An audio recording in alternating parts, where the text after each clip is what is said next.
ইন্ডিয়াকে হারাতে বাংলাদেশের একাদশ পরিবর্তন হচ্ছে। তো গত ম্যাচে দেখছেন আপনারা লজ্জিতভাবে ইন্ডিয়ার কাছে বাংলাদেশ হেরে গেছে একদম। তো পারভেজ হোসেন ইমন এবং কি লিটন দাসকে ওপেনিং নামানো হয়েছে। তো সেখানে এখন এই একাদশটা পরিবর্তন হচ্ছে, কারণ এই আগের একাদশ দিয়ে সেকেন্ড ম্যাচ ইন্ডিয়াকে হারাতে পারবে না। তো হয়তো থাকতে পারে এখন তানজিদ হাসান তামিম এবং কি লিটন দাসকে ওপেনিং নামাতে পারে।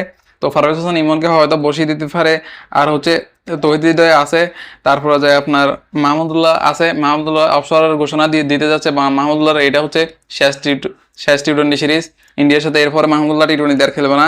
তারপরে যায় মেহেদী হাসান মিরাজকে হয়তো থাকতে পারে বা আবার বসে দিতে পারে। রিশাদ হোসেন, জাকির আলী, এরা দুজন থাকবে না, থাকার সম্ভাবনা কম এরা।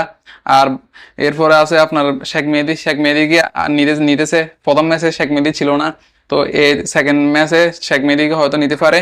তারপরে যাই হচ্ছে মুস্তাফিজুর রহমান আছে, আর রাকিবুল হাসানকে হয়তো নিতে পারে, আবার বসায় থাকতে পারে, কোনো বিশেষ নাই। শরীফুল ইসলাম আছে, তাসকিন আহমেদ আছে। এই দুজন তো আগেও ছিল। শুধুমাত্র তানজিদ হাসান তামিমকে নিচ্ছে, যে বিরাট কোহলির সাথে, যে বিরাট কোহলিকে আউট করে যে বিরাট কোহলির চোখ রাঙিয়ে কথা বলছিল সে তানজিদ হাসান তামিম, তাকে সেকেন্ড সিরিজে নিচ্ছে। প্রথম সিরিজে তাকে নেয় নাই, না নিয়ে বাংলাদেশ সিলেকশন প্ল্যান বড় ভুলে করছে। তো এখন নিতেছে তানজিদ হাসান তামিমকে, সেকেন্ড ম্যাচে নিবে। তো তানজিদ হাসান তামিম অত্যন্ত সুন্দর বল করে, অসাধারণ লেভেলের বল করে। তার বোলিং এ সব উড়ে যাবে, ইন্ডিয়ার ব্যাটাররা সব উড়ে যাবে। অভিষেক শর্মা, সঞ্জু স্যামসন, হার্দিক পান্ডিয়া, মানে এরা সব উড়ে যাবে তার বলে, কারণ সে যে লেভেলের বল করে। আর প্রথম সিরিজে বোলারদের কোনো কাজে হয়নি, বোলারদেরকে এমন ফিটেছে ইন্ডিয়ার ব্যাটাররা, হার্দিক পান্ডিয়া থেকে শুরু করে সঞ্জু স্যামসং, মানে এরা এমন ফিটেছে প্রথম সিরিজে। তো তাসকিন আহমেদকে তো একদম ফিটিয়ে কিছু রাখে নাই। সবচাইতে খারাপ বল করছে তাসকিন আহমেদ, সে একদম বাজে লেভেলের বল করছে। শরীফুল ইসলামও তেমন একটা ভালো বল করেনি।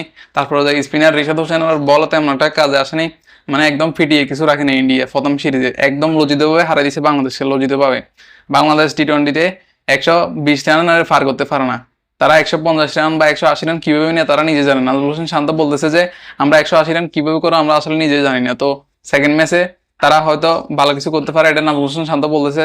আর নিজেকে এত লজ্জিতভাবে হারার পর তারা নিজেকে দাবি করে কি তারা শক্তিশালী দল, তারা ভালো দল। নাজমুল হোসেন শান্ত এটাই বলে, তারা শক্তিশালী দল। এই কারণে এই শান্তকে বলে যে বিশ্বসেরা খেলোয়াড় এমনকি বিশ্বসেরা ক্যাপ্টেন, যে কিনা যদি একবার 50 করতে পারে, একবার 20 রান করতে পারে, সেটা 50 ম্যাচের সমান 200।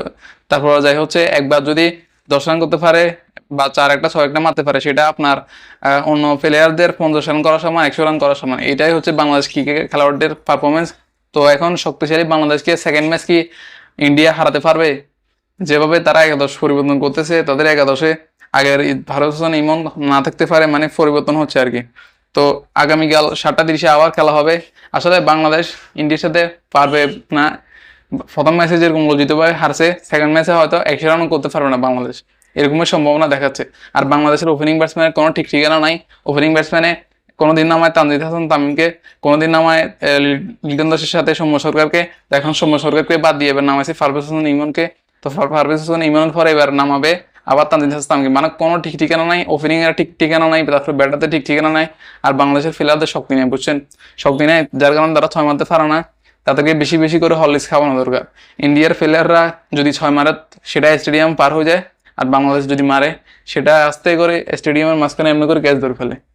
কথা হচ্ছে কে হারাবে কে জিতবে, আসলে এটাই হচ্ছে বাংলাদেশের একাদশ।